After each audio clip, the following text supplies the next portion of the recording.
Hello guys, we are back with our next lecture. In this lecture, let us go through the next question. So this question belongs to GATE CSC 1991.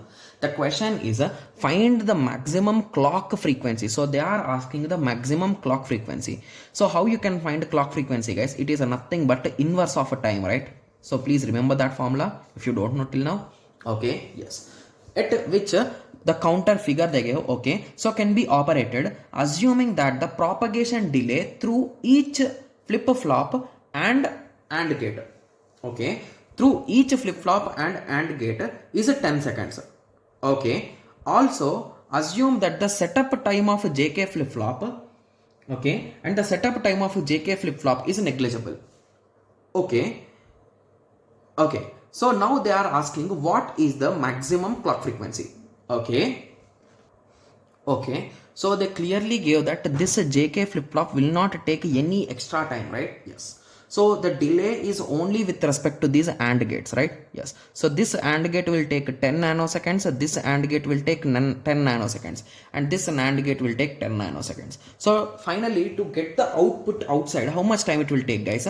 So to get the output from this, it takes 0 nanoseconds till here.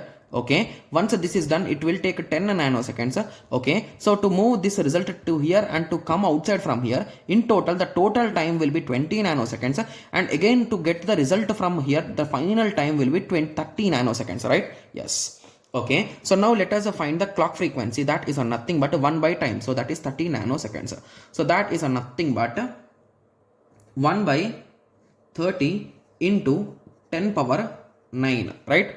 10 power 9 seconds, you can say, right? Yes. Okay. So if you just divide it, okay, so it is the inverse, right? So you can directly write it as hertz also, HZ, right? Yes. So that is nothing but if you divide it, so just give me a second, I'll be checking where is the calculation. Okay, so I have just found it. Okay, so that is nothing but 10 power 9 divided by 30, right? Yes, it is this much, guys. Okay, so in simple words, you can write it as 33.33 megahertz, guys.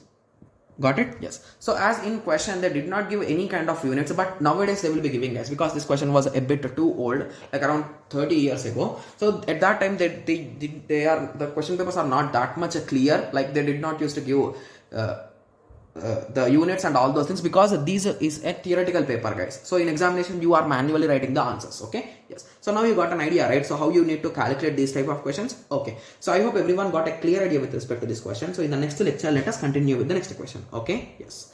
Thank you. Thanks for watching. Like, share and subscribe for more awesome videos like this. Thank you.